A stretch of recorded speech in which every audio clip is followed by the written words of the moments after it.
நான் ஏற்கனவே தெளிவாக சொல்லிவிட்டேன். அனைத்து இந்திய அண்ணா திராவிட முன்னேற்ற கழக அரசு ஆட்சி செய்த பொழுது கொரோனா காலம் ஓராண்டு அரசுக்கு வருவாய் இல்லாமல் இருந்தது. அந்த காலகட்டத்தில் கூட ஒரு சிறப்பான ஆட்சி கொடுத்த அரசாங்கம் அதிமுக அரசு. வருவாய் இல்லாத போதே ஒரு சிறப்பான ஆட்சி கொடுத்தோம். வருவாய் இருக்கின்ற பொழுது இந்த திட்டங்களை எல்லாம் முழுமையாக நிறைவேற்றி தருவோம்.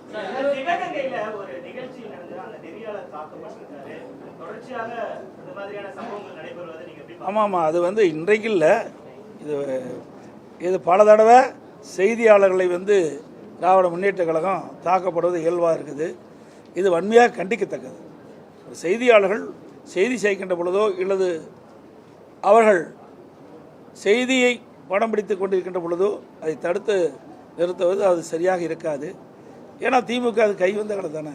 நீங்கள் போடுற சப்போர்ட்டில் தானே இந்த அடி அடிக்கிறாங்க. நீங்கள் கரெக்டாக இருந்தால் இது மாதிரி நடக்குமா சொல்லுங்கள்? நான் பல முறை சொல்லிட்டேன். அதிமுக ஆட்சியில் இப்படிப்பட்ட சம்பவம் நடக்காது.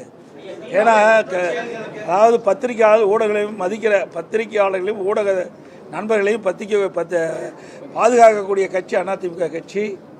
அது தலைவர் காலத்திலும் சரி, அம்மா காலத்திலும் சரி, அம்மாவுடைய அரசும் சரி.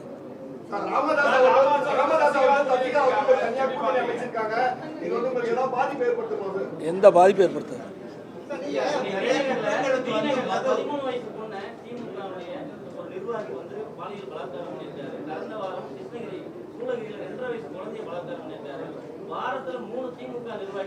இதையெல்லாம் கண்டித்து தான் நாங்கள் போராட்டம் நடத்தணும்.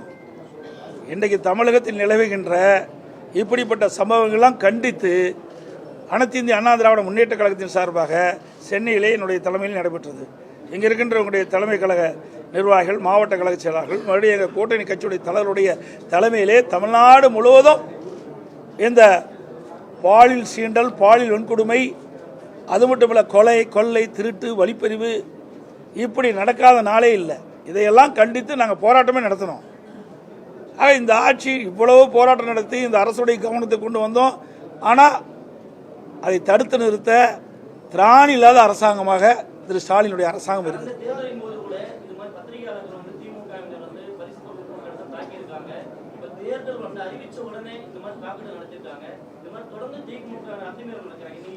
அதெல்லாம் ஏற்கனவே நான் சொன்னேனே, இதுக்கெல்லாம் அடிப்படை நீங்கள் தான்.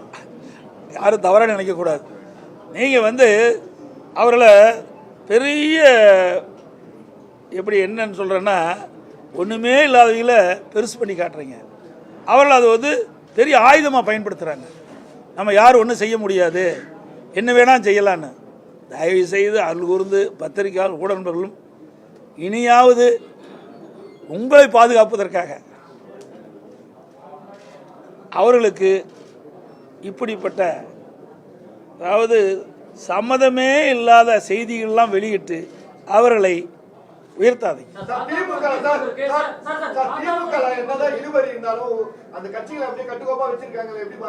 எங்க கட்டுக்கோப்பா இருக்குது? 25 நாளா பத்திரிகையில டெய்லி அதால ஓடிட்டு இருக்குது. ஏங்க சொல்றதை கேளுங்க. இது கூட்டணி எத்தனை தடவை பத்திரிகைகள் உங்க பத்திரிகை ஊடகத்திலும் பேசிட்டு இருக்கிறீங்க. தயவு செய்து இப்படி அதுதான் சொல்றேன். இப்படி பேசி தான் அவர்களை வளர்த்திட்டு இருக்கிறீங்க. அதாவது உலகத்துக்கே தெரியும் உங்க பத்திரிகை ஊடகம் போட்டுட்டு இருக்கிறீங்க. விசிகா என்னென்ன பேசினார், எவ்வளோ மனம் வந்து பேசினார். அதே மாதிரி அங்கே இருக்கிற கம்யூனிஸ்ட் கட்சிகள் தங்களுக்கு ஏற்கனவே வழங்கப்பட்ட தொகுதியெல்லாம் குறைக்கப்பட்டது மன வேதனை வெளிப்படுத்தினாங்க. அதையெல்லாம் நீங்கள் தொலைக்காட்சியில் தெளிவாக காட்டுங்க, பத்திரிகையில் போடுங்க. நாங்கள் அப்படி இல்லை, உணர்வுபூர்வமாக பேசணும், வந்தோம், அறிவித்தோம். இப்போ தொகுதி எந்தெந்த தொகுதி எந்தெந்த கட்சிக்குன்னு பேசிக்கிட்டு இருக்கிறோம். ஒரு 2 நாள் வெளியே வந்துடும்.